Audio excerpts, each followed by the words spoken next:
कौन हूं मैं? तुम न ये शरीर हो, न इंद्रियां, न मन, न बुद्धि। तुम शुद्ध चेतना हो, वो चेतना जो सर्व साक्षी है। जीवन का उद्देश्य क्या है? जीवन का उद्देश्य उसी चेतना को जानना है जो जन्म और मरण के बंधन से मुक्त है। उसे जानना ही मोक्ष है। जन्म का कारण क्या है? अतृप्त वासनाएं, कामनाएं और कर्म फल, यही जन्म का कारण है। जन्म और मरण के बंधन से मुक्त कौन है? जिसने स्वयं को, उस आत्मा को जान लिया, वो जन्म और मरण के बंधन से मुक्त है।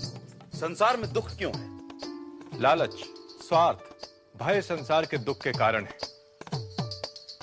तो फिर ईश्वर ने दुख की रचना क्यों की? ईश्वर ने संसार की रचना की और मनुष्य ने अपने विचार और कर्मों से दुख और सुख की रचना की। क्या उत्तर दिया? क्या ईश्वर है? कौन है वह? क्या रूप है उसका? क्या वह स्त्री है या पुरुष? कारण के बिना कार्य नहीं। यह संसार उस कारण के अस्तित्व का प्रमाण है। तुम हो, इसलिए वो भी है। उस महान कारण को ही अध्यात्म में ईश्वर कहा गया है। वो न स्त्री है न पुरुष। उसका स्वरूप क्या है? वो सच्चित आनंद है। वह अनाकार ही सभी रूपों में स्वयं को व्यक्त करता है। वह अनाकार स्वयं करता क्या है? वह ईश्वर संसार की रचना, पालन और संहार करता है। यदि ईश्वर ने संसार की रचना की, तो फिर ईश्वर की रचना किसने की? वह जन्मा, अमृत और अकारण है। भाग्य क्या है? हर क्रिया, हर कार्य का एक परिणाम है। परिणाम अच्छा भी हो सकता है, परिणाम बुरा भी हो सकता है। यह परिणाम ही भाग्य है। आज का प्रयत्न कल का भाग्य है। सुख और शांति का रहस्य क्या है? सत्य, सदाचार, प्रेम और क्षमा सुख का कारण है। असत्य, अनाचार, घृणा और क्रोध का त्याग शांति का मार्ग है। चित्त पर नियंत्रण कैसे संभव है? इच्छाएं, कामनाएं चित्त में उद्वेग उत्पन्न करती हैं। इच्छाओं पर विजय चित्त पर विजय है। सूत्रधार, पर्दा गिरा दे। नहीं, युधिष्ठिर आज अनजाने में मनुष्य के मन पर पड़े हुए बहुत से पर्दे उठा रहा है। सच्चा प्रेम क्या है? स्वयं को सभी में देखना सच्चा प्रेम है। स्वयं को सर्वव्याप्त देखना सच्चा प्रेम है। स्वयं को सभी के साथ एक देखना सच्चा प्रेम है। तो फिर मनुष्य सभी से प्रेम क्यों नहीं करता?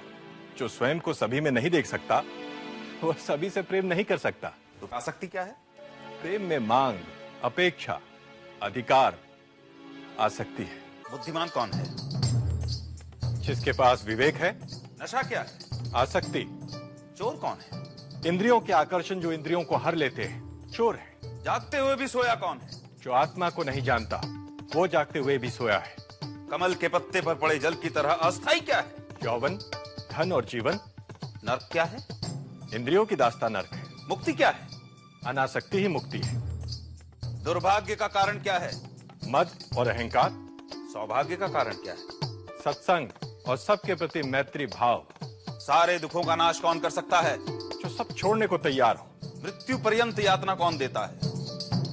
गुप्त रूप से किया गया अपराध। दिन रात किस बात का विचार करना चाहिए? सांसारिक सुखों की क्षण भंगुरता। संसार को कौन जीतता है? जिसमें सत्य और श्रद्धा है। भय से मुक्ति कैसे संभव है? वैराग्य से।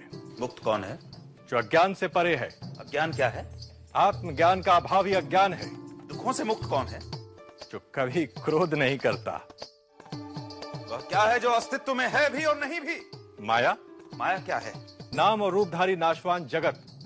परम सत्य क्या है? ब्रह्म। प्रश्न कभी समाप्त नहीं होते,